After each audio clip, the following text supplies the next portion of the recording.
बिस्मिल्लाहिर्रहमानिर्रहीम, अस्सलाम वालेकुम। मैं हूं बिशारत राजा, मेरे साथ मौजूद है हमेशा की तरह सईद बलोच साहब। नाज़रीन, आपको बताते हैं कि जो 190 मिलियन पाउंड की जो इमरान खान साहब की दरख्वास्त है इस्लामाबाद हाई कोर्ट में सजा मुअत्तली के हवाले से, ये तो बड़ी दूर की बात है। मर्जी केस तो पता नहीं अगले साल लगेगा या उससे अगले साल लगेगा, कोई ये उसका तो कोई पता नहीं है। वो आपको बताएंगे कि क्यों, उसके पीछे क्या रीज़न है। उसमें एक आम पेशरफ्त सामने आई है। वो पेशरफ्त ये सामने आई है सईद बलोच साहब के, आपको पता है जब ये पे केस तो पहले लग ही नहीं रहा था। जब केस लगा तो मिंटू मुरादू की भी बात हुई वहाँ पर। फिर नैब इसमें चूँकि फरीक है, उसने कहा जी कि हमें प्रोसिक्यूशन टीम लाने के लिए टाइम दिया जाए। 1 महीना टाइम मांगा उन्होंने। फिर उसके बाद दोबारा समाअत हुई तो फिर स्पेशल प्रोसिक्यूटर की तैनाती के हवाले से दरख्वास्त की गई। उसमें पेशरफ्त ये हुई है कि इस्लामाबाद हाई कोर्ट में इस केस की पैरवी के लिए जावेद अरशद एडवोकेट को अपीलों और सजा मुअत्तली दरख्वास्तों में स्पेशल प्रोसिक्यूटर तैनात किया गया है। चेयरमैन नैब की मंजूरी से स्पेशल प्रोसिक्यूटर की तैनाती का नोटिफिकेशन जारी कर दिया गया है। 2 रुकनी बेंच इस केस की समाअत कल कर रहा है। बड़ा अहम केस है। फिर आपको सईद बलोच साहब कायम मकाम जो चीफ जस्टिस है इस्लामाबाद हाई कोर्ट के जस्टिस सरफराज डोगर साहब, उनके सामने एक केस किया। बड़ा दिलचस्प केस है वो। सही। जज हमेशा जो फैसला देता है वो आइन और कानून के मुताबिक फैसला देता है, लेकिन इस केस में उन्होंने मोहसिन नकवी साहब की वहां पर उनके हक में दलाइल दिए। मोहसिन नकवी साहब के जैसे ऐसे लग रहा था कि वो वकील के तौर पर उन्होंने दलाइल दिए। ठीक है, वो दलाइल क्या दिए, वो हैरान कुन तौर पर। यार मैं इस बात पर मुझे बड़ी हैरानगी हुई कि एक जज का काम किसी का जो फरीक उसके सामने गया है उसकी तरफदारी करना, और कुल्ली तरफदारी की गई मोहसिन नकवी साहब की। वो क्या की गई, इस पर बात करेंगे। और फिर आज आजम जेद तारड़ साहब जो वज़ीर कानून है, उन्होंने भी बड़े अजीब व गरीब किस्म के बयान दिए। उन्होंने कहा जी कि जेल में मियाँ बीवी के जो उनकी मलकातें करवाना मेरे अख्तियार में नहीं है। वह अजीब व गरीब किस्म के बयान क्या फरमाते हैं आप जनाब इस मामले के बीच में? सबसे पहले जो स्पेशल प्रोसिक्यूटर की तैनाती हुई है उस हवाले से आप क्या फरमाते हैं? बहुत शुक्रिया बशारत राजा साहब। मैं असल में वही नोटिफिकेशन ढूंढ रहा था जो 5 रुकनी लीगल टीम बनाई गई थी ना नैब की जानिब से जी, इमरान खान और बुशरा बीबी की जमानतों वाले मामले पर। मैं असल में वही नोटिफिकेशन ढूंढ रहा था कि वो जो 5 रुकनी टीम थी उसमें नाम क्या इनका, जावेद अरशद एडवोकेट। जावेद अरशद एडवोकेट। तो मैं वो कंफर्म करने की कोशिश कर रहा था कि क्या उस 5 रुकनी नैब टीम के अंदर ये अरशद जावेद साहब का नाम शामिल है?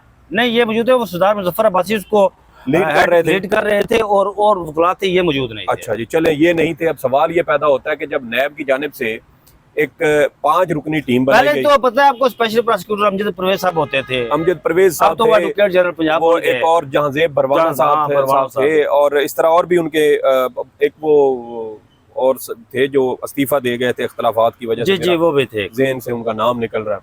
तो देखिए, आपने 5 रुकनी टीम बनाई, उस टीम की सरबराही आपने दी जनाब डिप्टी प्रोसिक्यूटर जनरल सरदार मुजफ्फर अब्बासी साहब, जो नवाज शरीफ और उनके खानदान के पनामा स्कैंडल और दीगर रेफरेंसेस बने थे, उसमें भी वो नैब की नुमाइंदगी करते रहे। इस्लामाबाद हाई कोर्ट में जब नवाज शरीफ साहब की जमानतों के मुकदमात थे तो उसमें सरदार मुजफ्फर अब्बासी साहब पेश होते थे।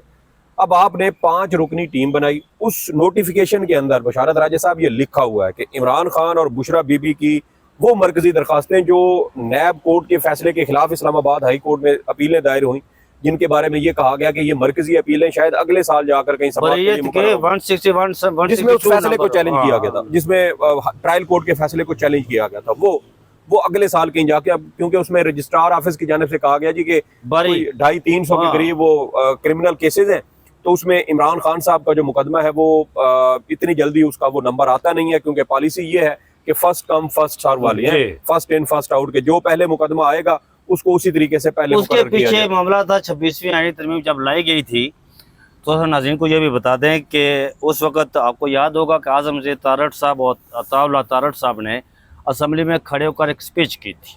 वो स्पीच ये थी कि जी ये जो बरीयत वाली दरख्वास्तें हैं ना, हम चाहते हैं जी कि ये बारी पर लगे। तो देखिए, उधर से मुतालबा आता है, यहाँ हाई कोर्ट की जानिब से उस पर अमल दरामद शुरू कर दिया जाता है। बिल्कुल, आपको याद होगा कि इमरान खान और बुशरा बीबी के खिलाफ ये जो अलकादे ट्रस्ट केस है, इसको 190 मिलियन पाउंड केस क्यों बनाया गया? ये काजी फैसल साहब ने ठोका था। नहीं, उससे पहले इन्होंने तो वो रास्ता दिखाया ना, इन्होंने तो ये कहा था कि क्योंकि नैब के पास रेफरेंस बनाने का कोई रास्ता ही नहीं था। काजी फाइज ईसा ने जब 22 नवंबर 2023 को ये फैसला दिया था 190 मिलियन पाउंड केस के हवाले से, और उसमें भी वो फैसला हालांकि वो बहरिया टाउन का था, कराची वाले 460 अरब रुपए वाला, उसमें 190 मिलियन पाउंड का कोई ताल्लुक ही नहीं बनता था। और उसके बावजूद काजी फाइज ईसा ने बगैर कोई इंक्वायरी करवाए, बगैर कोई तहकीकात करवाए इस 190 मिलियन पाउंड को करप्शन की रकम करार दे दिया। उसके बाद फिर नैब को ये रास्ता मिला कि अच्छा जी इस रास्ते पे चल के हम रेफरेंस बनाते हैं, और फिर तकरीबन कोई 10 या 12 दिन के बाद नैब ने वो रेफरेंस दायर किया। वो पदनीति पर फैसला दिया था जी काजी साहब ने, उसमें मशरिक रिपोर्ट की काजी साहब ने मशरिक बैंक की रिपोर्ट पढ़ी ही नहीं सिरे से। देखे ना, वो पढ़ लेते तो फिर केस ही ना बनता। तो आपने एक भूंडा केस बनाना था, वो काजी फाइज ईसा ने बनवा दिया। अब दूसरी बात, ये जो 190 मिलियन पाउंड केस का नाम रखा गया, पहले इसका नाम था अल-कादिर ट्रस्ट केस, बाद में 190 मिलियन पाउंड केस क्यों बना? केस ऐसे बना था कि मरियम औरंगजेब साहिबा ने एक प्रेस कॉन्फ्रेंस की। जी। उस प्रेस कॉन्फ्रेंस में मरियम औरंगजेब ने अल-कादिर ट्रस्ट केस फैसले का जो रेफरेंस था उसको 190 मिलियन पाउंड केस कहा, और पुकारा जाए इस नाम से।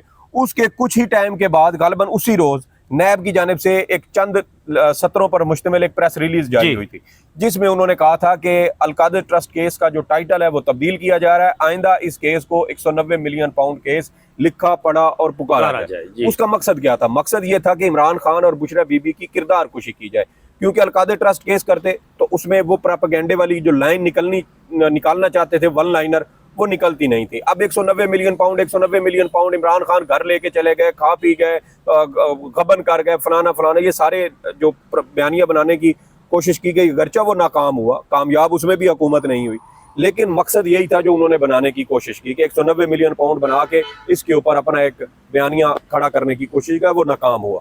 तो ये पस मंजर बताने का मकसद ये था कि नैब और इस्लामाबाद हाई कोर्ट कैसे पार्लियामेंट, मुस्लिम लीग नून और इस्टेब्लिशमेंट की ख्वाहिशात के ऊपर फौरी तौर पर रिएक्ट करती हैं, और उसके ऊपर उनकी जानिब से अमल दरामद ना सिर्फ होता है बल्कि होता हुआ नजर भी आता है। अब आते हैं जनाब के ये जो 5 रुकनी हमने बात कर रहे थे कि 5 रुकनी टीम बनाई, उस टीम में आपने उस शख्स को अब आके अपना स्पेशल प्रोसिक्यूटर बना दिया। अब कल केस की समाअत है 26 जून को, आज 25 जून है। 25 जून को अचानक ये फैसला हुआ जी कि जावेद अरशद साहब इस एक दिन पहले कि ये नैब की जानिब से अदालत में पेश होंगे जमानत केस में। वैसे तो जमानत केस के जो मेरिट वाला मामला था वो तो डिस्कस होते नहीं है, बिल्कुल, क्योंकि उसमें अदालत ये कहती है कि जो मेरिट के मामला हैं वो अब जब मरकजी केस लगेगा तब इनको सुना जाएगा। तो इसलिए जमानत वाले मामले में कोई बहुत ज्यादा लंबी चौड़ी दलाइल या कोई बहस की जरूरत भी नहीं पड़ती। लेकिन मुझे जो लगता है बशारत राजा साहब, वो बात ये है कि एक दिन पहले एक नए वकील को उन 5 बुकला में से जो अपनी नैब की टीम है उसकी बजाय कि छठे बंदे को उसका नोटिफिकेशन कर देना, ये सिर्फ ताखीरी हरबा है। ताखीरी हरबा कैसे है कि ये कल अदालत में पेश होंगे, कहेंगे ओ जी मुझे तो रात को बड़ी देर से नोटिफिकेशन मिला, मैंने केस पढ़ा ही नहीं है, तो मुझे थोड़ा सा मोहलत दी जाए, मुझे टाइम दिया जाए, तो मैं तैयारी करके तो उसके बाद इस केस पर तो उसमें क्या होगा कि अदालत फिर हफ्ता 10 दिन का गैप दे देगी, तारीख नहीं देगी। डोगर साहब का एक तरीका वारदात ये है कि वो तारीख नहीं देते अदालत के अंदर, और चैम्बर में बता दिया जाएगा, ये ऑर्डर आ जाएगा, ऑर्डर आएगा नहीं, ऑर्डर के अंदर उसकी तारीख दी नहीं जाएगी, और इस तरह डोगर साहब जब चाहे बेशक क़यामत के दिन तक इस केस को लटका के बैठ रहे हैं। फिर पीटीआई की जो बाहर की लीडरशिप है वो रोजाना हाई कोर्ट में सेक्रेटरी के वो फिर आएगी। उससे पहले देखे 3 बार चीफ जस्टिस से मिल चुके चैम्बर में, 3 बार उन्होंने इस्लामाबाद हाई कोर्ट के बाहर एहतजाज किया, तब जाकर ये केस लगा। और उसमें अब देखें कि पिछली समाअत हुई थी 5 जून को जी। नैब की बदनीयती और बदयांती देखें कि अदालत को उससे भी पहले कहा गया था 5 रुकनी जो नोटिफिकेशन है ना 5 रुकनी टीम का, वो मई के महीने में हो चुका है। 5 जून को लास्ट वर्किंग डे था, 7 जून को ईद थी, 7 जून को ईद थी। तो देखिए ये मई के महीने में हो चुका था। मई के महीने में भी आप देखें कि जब 5 जून को समाअत हुई थी तो नैब का कोई अहम वकील पेश नहीं हुआ था, मकसद ताखीरी हरबे थे। उसके बाद जो नंबर है वो जज साहब भी रुखसत पर चले गए, जज रुखसत पर चले गए 11 जून को। फिर दोबारा अब 26 जून की तारीख दी गई, और 26 जून की तारीख से सिर्फ एक दिन पहले अचानक एक नया वकील तैनात कर दिया जाता है। भाई वो जो 5 आपने पहले नाम उसके, अच्छा वो जो नोटिफिकेशन हुआ था उस नोटिफिकेशन में इमरान खान और बुशरा बीबी की मरकजी अपीलों, और फिर साथ नीचे एक और जो खाना बना हुआ था उसमें लिखा हुआ था कि जो सस्पेंशन ऑफ इसमें वो है 190 मिलियन पाउंड में जो सजा हुई है उसके लिए भी यही टीम होगी, यानी कि दोनों मामलात में। तो जब आप खुद नोटिफाई कर रहे हैं कि दोनों मामलात में इन 5 लोग या इनमें से कोई एक पेश होगा, और पिछली समाअत पर आप देखें कि वो जो नैब के थे उसी 5 रुकनी टीम में से एक वकील वो अदालत में पेश हुए थे 5 जून वाले तारीख में, तो अब दोबारा वही पेश हो जाते हैं। नया करने का एक ही मकसद है कि एक बार फिर इसको लटकाया जाए, हफ्ता 10 दिन महीना इसको फिर लटका देंगे, 2 हफ्ते तक केस नहीं लगेगा, 2 हफ्ते के बाद पीटीआई फिर एहतजाज शुरू करेगी, फिर चैम्बर में जाएगी, वहां जाकर डोगर साहब कहेंगे जी ठीक है हफ्ता 10 दिन के बाद दोबारा फिर हम इस केस को समाअत के लिए मुकर्रर कर देंगे, तो महीना 1.5 महीना इसमें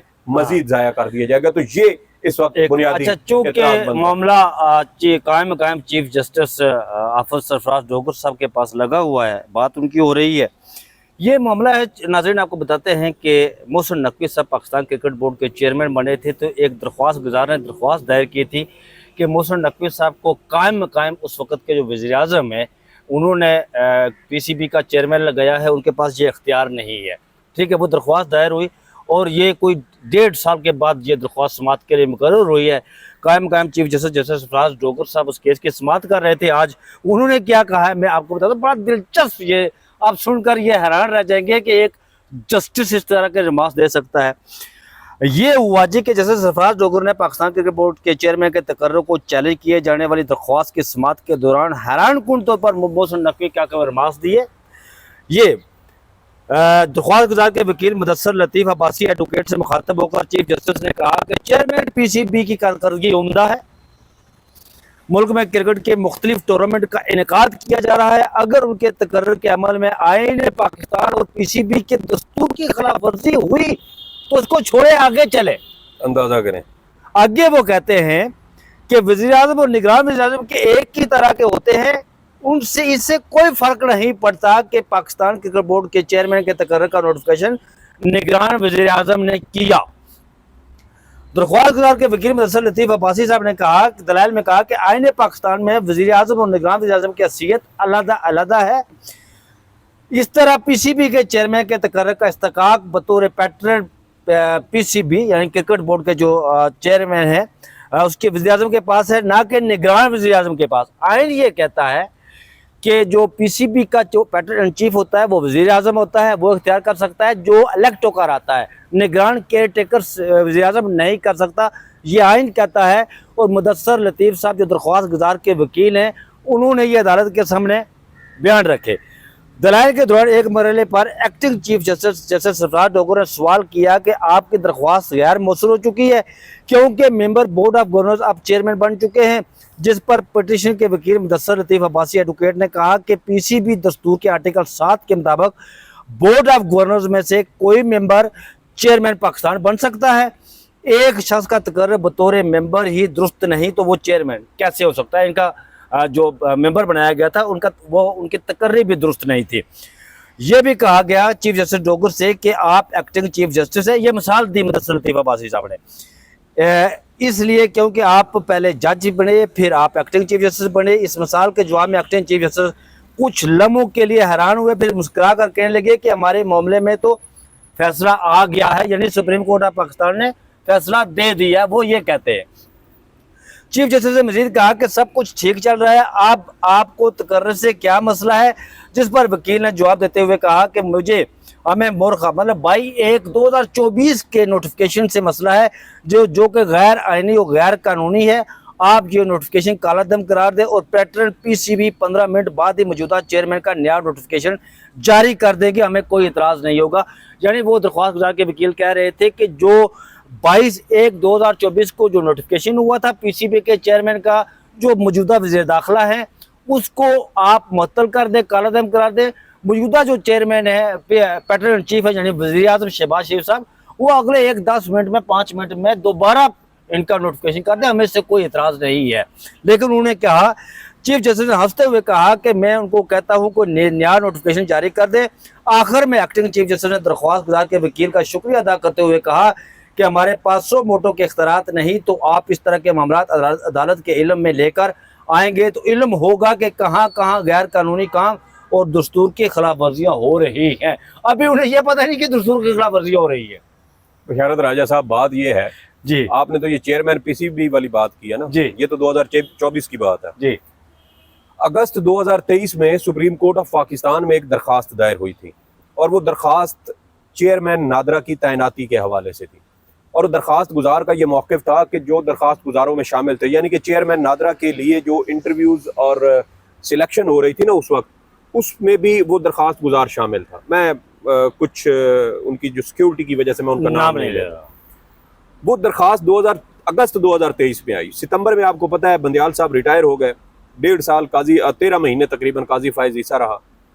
उस मनहूस इंसान ने वो दरखास्त समात के लिए मुकर्रर ही नहीं। बिल्कुल। और आप देखें कि मुस्लिम लीग नून हुकूमत ने अपने इख्तितामी जो अदवार था उसके अंदर जो चेयरमैन नादरा की तैनाती के हवाले से जो नादरा रूल्स हैं उसके अंदर तरामीम की और फिर निगरान हुकूमत ने आकर एक हाजिर सर्विस 3 स्टार जर्नैल को चेयरमैन नादरा तैनात किया जो आज तक तैनात है। तो देखें, और इसके अलावा आपको याद होगा कि एक दरखास्त उस वक्त और भी आई थी और वो थी अफगान मुहाजिरीन को बेदखल करने वाले के हवाले से। और उस दरखास्त में बुनियादी एतराज़ या नुक्ता क्या था कि निगरान हुकूमत पॉलिसी इक़दामात नहीं कर सकती। पॉलिसी इक़दामात करना, पॉलिसी फैसले लेना, ये एक मुंतखब हुकूमत का मैंडेट है। निगरान हुकूमत को ये इख्तियार नहीं दिया जा सकता। ये जो अफगान मुहाजिरीन की बेदखली वाला मामला था, इस पर भी 1-2 समातें हुई। जस्टिस आयशा मलिक साहिबा की जानिब से बार बार हुकूमती वकला से ये सवाल किया गया। उनके सवालात से तंग आकर ये केस मुलतवी हुआ और आज तक वो केस समात के लिए मुकर्रर ही नहीं हुआ। और जो चेयरमैन नादरा वाला था वो तो माशाअल्लाह से आज तक एक भी बार ये केस मुकर्रर नहीं हुआ। नहीं, वो मुकर्रर भी नहीं होता क्योंकि वहाँ 3 स्टार जर्नल लगे हुए हैं। तो फिर जी अब देखें यार, अब ये आ जाए। मुझे एक बात मुकम्मल कर लेने दें। ये मोहसिन नकवी साहब है, ये किसके रिश्तेदार है? ये फील्ड मार्शल साहब के रिश्तेदार है ना। तो chief justice Islamabad high court साहब की जरूरत है कि इस हवाले से कुछ कर सके? ये इसी बार मैं बात करता हूँ ना, इसी बार मैं बात करता हूँ। ओ भाई 26वीं आईनी तरमीम से मुस्तफीद हुए हैं ना। 26वीं आईनी तरमीम किसने की है? बशारत राजा साहब chief justice Islamabad high court कहते हैं अच्छा आप दरखास्तें लेके आते हैं तो हमें पता चलता है कि आइन और कानून की खिलाफ वर्जी कहाँ पे हो रही है। और चीफ जस्टिस साहब सारे राज खुले पड़े हैं। जमीन जैसे वो कहा गया ना कि क़यामत के नजदीक आके हर चीज बाहर उगल देगी, और यहाँ हर चीज सिस्टम खुद हकायक को उगल रहा है। सारे हकायक, सारे शवाहिद, सारे सबूत, सारी खिलाफ वर्जियां सिस्टम खुद बाहर उगल रहा है कि देखो ये भी हो रहा है, ये भी हो रहा है, ये भी हो रहा है। और ये इतने भोले बादशाह हैं कि ये कहते हैं कि हमें पता चले दस्तूर की खिलाफ वर्जी कहाँ हो रही है। दस्तूर की। अब पीटीआई वाले एक यार हमारे, मैं आपको एक कहानी सुना देता हूँ। मैं आपसे अभी जिक्र भी कर रहा था यार, हम अपने विलाग में अगर यहाँ पर एक बात ऐसे कोई गैरत के हवाले से मंसूब कर देना chief justice Islamabad high court साहब के हवाले से ऊपर पड़ते हैं वहां से। तो उनके ऑफिस, उनकी जो हाई कोर्ट का अमला है ना, जो हम सहाफियों के तमाम विलाग्स को भी और हमारे ट्वीट्स को भी, हमारी फेसबुक पोस्टों को, दीगर सोशल मीडिया पोस्टों को वो मॉनिटर करते हैं। वो क्या करेंगे, वो नीचे आके, मैंने एक दिन इसी तरह बात किया, हालांकि वो बिल्कुल साफ सुथरी बात थी, कोई गलत नहीं, क्योंकि हम कोर्ट रिपोर्टर हैं तो हमें इस चीज से ज्यादा एहतियात करते हैं कि यार जज के साथ इख्तलाफ करें, फैसले पर तनकीद करें, सब कुछ करें, लेकिन तज़हीक ना करें। एक आम शख्स में और एक कोर्ट रिपोर्टर में फर्क होना चाहिए, फर्क होना चाहिए। तो हम ये कोशिश भी करते हैं बहुत सारे मामलात में जितनी बेहतरी हम कोर्ट रिपोर्टर अपनी जानिब से तहजीब का दायरे में रहकर उस पर। तो वो बंदा नीचे आके मुझे कहता है भाईजान आपने ये यहाँ पे ये गलत बात की। मैंने कहा दोबारा वीडियो देखे, मैंने ऐसी कोई बात नहीं की। यार आप हमारे व्लॉग्स, आप हमारे किस जगह पर जाकर किस टाइम पे हमने कौन सी बात किया वो मॉनिटर करते हैं। आप कहते हैं कि हमें पता नहीं है कि खिलाफ वर्जियां कहाँ पे हो रही हैं। एक देखें ना, ये बात है ना, उनको पता ही नहीं है। बता दिया इन्होंने कि वो जिनका केस लगा हुआ था मोहसिन नकवी साहब का, वो उनके ताने बने कहाँ जाकर मिलते हैं, तो उनकी क्या जरूरत है। अब इमरान खान साहब से मुलाकात के वाले से एक नई पॉलिसी सामने आई है। वो पॉलिसी क्या सामने आई है, ये बड़ी नाज़रीन, ये बड़ी खबर है, ब्रेकिंग न्यूज़ है। वो आप अक्सर मजीद फारूक साहब का जिक्र करते रहते हैं व्लॉग में, वो कहते रहते हैं। उन्होंने एक ट्वीट किया है। अच्छा, उन्होंने कहा कि पॉलिसी, अब मुलाकात के वाले से पॉलिसी ये है कि जब मर्जी होगी तो इमरान खान से मुलाकातें होंगी, जब मर्जी नहीं होगी तो मुलाकातें नहीं होंगी। और आज़म तारड़ साहब ने भी आज किसी तरह मिलता जुलता बयान दिया है। देखें बशारत राजा साहब, ये कोई दो राय नहीं है। अदलिया को भी यार, जब इस्लामाबाद हाई कोर्ट का 3 रुकनी लार्जर बेंच जिसमें चीफ जस्टिस भी शामिल हो, वो एक फैसला दे और उस फैसले पर अमल दरामद ना हो, अडियाला जेल के बाहर खड़ा एक सिपाही वो अदालती अहकामात को जूते की नोक पे से ठोकर मार के उड़ा दे धूल की तरह, मुझे बताएं उसके बाद चीफ जस्टिस को क्या इस्तीफा नहीं देना चाहिए? इसका मतलब ये है कि आप सिर्फ तनख्वाह के लालच में चिमटे हुए हैं। मैं फिर वही वो शेर याद आ जाता है कि कुर्सी है तुम्हारी जनाजा तो नहीं है, कुछ कर नहीं सकते तो उतर क्यों नहीं जाते। मेरे ख्याल में इतना खूबसूरत, इतना मुफस्सिल और जामे शेर, जिसके अंदर एक पूरा मफरूजा इसके अंदर ये बोल रहे हैं फैज अहमद फैज का था या हबीब जालब, इन दोनों में से किसी एक। बहरहाल जिसका भी है, अल्लाह उस शायर को भी अगर जिंदा है तो सलामत रखे, और अगर वो फौत हो चुके हैं तो उनका आखिरी सफर आसान करे। लेकिन कहने वाला जो कह के गया, उसने दरिया को कुएं में बंद कर दिया, तो फिर उसके पीछे रह नहीं जाता। आपने इमरान खान को जल्द सजाएं सुना के उसके कारकुनों की हिम्मत तोड़ने की कोशिश की। 5 दिन के अंदर आपने उसके 3 बड़े मुकदमात के फैसले सुनाए। 30-31 जनवरी से लेके 5 फरवरी के दरमियान ये फैसले सुनाए गए, साइफर केस, ठीक है, और तोशाखाना वाला तोशाखाना 1 केस, तो ये सारे आपने फैसले सुना दिए। आज़म नज़ीर तारड़ साहब कह रहे हैं कि मेरे पास ये अख्तियार नहीं है कि मैं मियां बीवी को वहां पर, वो भी मैं उसकी तरफ भी आता हूँ। अब देखें, आप हिम्मत तोड़ना चाहते थे, फैसले दिए कि इमरान खान के कारकुनों की हिम्मत टूट जाएगी। 3 दिन के अंदर आपने उसको 31.5 साल की मजमूई सजा सुना दी, और आपका प्लान ये था कि ये सजा सुन के लोग डर जाएंगे, कहेंगे यार अब तो खान बाहर नहीं आ सकता, अब तो इसको वोट देने का फायदा ही नहीं है, तो ऐसे ही वोट जाया करना है, तो छोड़ो यार, कल वोट डालने ही नहीं दिया जाते। उसके बावजूद जब खलकत निकली तो फिर आपको लोगों के सारी सर नजर आए, और आपने इंटरनेट भी बंद किया हुआ था। लोग घरों से पर्चियां बनवा के जाते, या मुखालफिन के जो पोलिंग बूथ था वहां जाते, वहां से पर्ची बनवाते और ठप्पा जाके अंदर इमरान खान के उम्मीदवार को। यार आप नाकाम रहे, आपने चीजों को कंट्रोल करने की कोशिश की, नहीं कर सके। अब आप चीजों को लेके चल रहे हैं, सुस्त कर दिया। पहले आप स्पीड में थे, अब आप कहते हैं यार इसको स्लो डाउन कर लो, इनको तंग करो। आप इस्लामाबाद हाई कोर्ट में मुकदमात नहीं लग रहे, तोशाखाना 2 केस 3 महीने तक पेंडिंग पड़ा रहा, अचानक उसको समाअत के लिए मुकर्रर कर दिया, क्योंकि उस वक्त आपने इमरान खान साहब के वो फोटोग्राफिक टेस्ट और पॉलीग्राफिक टेस्ट करवाने थे, लेकिन उसमें भी आपको नाकामी हुई। अब आप इमरान खान साहब के मुकदमात को तूल दे रहे हैं, तो इसमें भी आपको नाकामी होनी है। फोटोग्रामेटिक टेस्ट, तो देखिए वो बंदा जेल में बैठा है, जेल की रोटी उसे मिल रही है, सांस वो वहां पे ले रहा है, उसको हिम्मत इन चीजों से फर्क नहीं पड़ता। वो बंदा बिजली के बगैर भी बैठा है, वो बंदा बिजली के साथ भी बैठा है, हर हरबा आपने इस्तेमाल कर लिया, फायदा आपको हुआ नहीं है, तो पीछे कोई चीज रह नहीं जाती। ये चीजें, ये हरबे उस शख्स के खिलाफ कारगर होते हैं, बशारत राजा साहब, जो इन चीजों से मुतासिर होता हो। तो इमरान खान साहब जेल को खा चुके हैं, तो इसलिए अब फायदा नहीं है, आप जो मर्जी करते रहे। दूसरी अहम चीज जो आपने वो आज़म नज़ीर तारड़ साहब वाली की, देखे बात ये है कि भुट्टो साहब जब कैद थे तो क्या उनकी अहलिया उनसे नहीं मिलती थी? ये मैं वही बात आपसे कर रहा था कि कर्नल रफ़ी की आप किताब पढ़े, भुट्टो के आखिरी 323 अयाम, उसमें वो लिखते हैं कि एक दिन 45 मिनट का टाइम था बेगम नुसरत भुट्टो से उनके मिलने के लिए। तो मैंने वो 1.5 घंटा जाकर खलवत में उनसे जाकर मिली, तो मुझे आकर कहने लगा, कर्नल साहब कहते हैं कि मुझे आकर जो अडयाला जेल, उस वक्त सेंट्रल जेल, आज भी सेंट्रल जेल कहते हैं, मतलब उसके जो हुकाम थे, उन्होंने कहा कि मैंने कहा कि ठीक है रहने दे यार, उन्हें मिलने दे। हालांकि भुट्टो को सजाए मौत के कैदी थे, वो सारा कुछ। मुझे याद पड़ता है, आपका कानून कहता है यार, कहता है अगर बीवी या शौहर जेल में है तो आप आम कैदी भी आप उनको, दोनों मियाँ बीवी को अलहदगी में उनकी मुलाकात करवाने के पाबंद है। और मुझे याद पड़ता है शायद कि जब पीटीआई दौर में कुछ फौजदारी कवानीन के अंदर जब तब्दीलियां हुई थी, तो शायद उसके अंदर इस तरह की भी कोई जो कानून के अंदर वो तरमीम की गई थी। ये भी चीज़ें हम मजीद खंगाल भी लेंगे, तो ये कोई अनहोनी नहीं है। आप इमरान खान साहब देखें, जब इमरान खान साहब शुरू में गए थे ना नए जेल में 2023 में, तो एक दिन ना फैसल चौधरी साहब यहाँ पे आए, तो हमारी फैसल चौधरी साहब से मुलाकात हुई, तो पूछा हाँ जी सुनाए। उस वक्त 2-3 महीने गुजर चुके थे, तो आए तो उनसे पूछा बताएं, तो उन्होंने बड़ी ज़बरदस्त बात की। उन्होंने कहा कि इमरान खान साहब तसव्वुफ के हवाले से ना बड़ा तगड़ा उनका अकीदा है, बहुत मजबूत वो एक सोच रखते हैं, और वो ये कहते हैं कि यार ये मेरे लिए मसला है, और इस चीज़ को, ये मेरे लिए मुश्किलात है, ये मेरा सामने आ चुका है, मैं इससे बच नहीं सकता, मुझे इसको फेस करना है। तो वो शख्स जहनी तौर पे तैयार है कि यार ये मुसीबत है, मैंने इसको पार करना है। तो वो जब आप जहनी तौर पे खुद देखिए, ब्रेक क्या किया जाता है आपको यहाँ से, आसाबी तौर पे, जहनी तौर पे, नफ्सियाती तौर पे, तो जब आप यहाँ से एक चीज़ को कबूल कर लेते हैं ना, तो फिर आपको तोड़ने की वजह ख़त्म हो जाती है।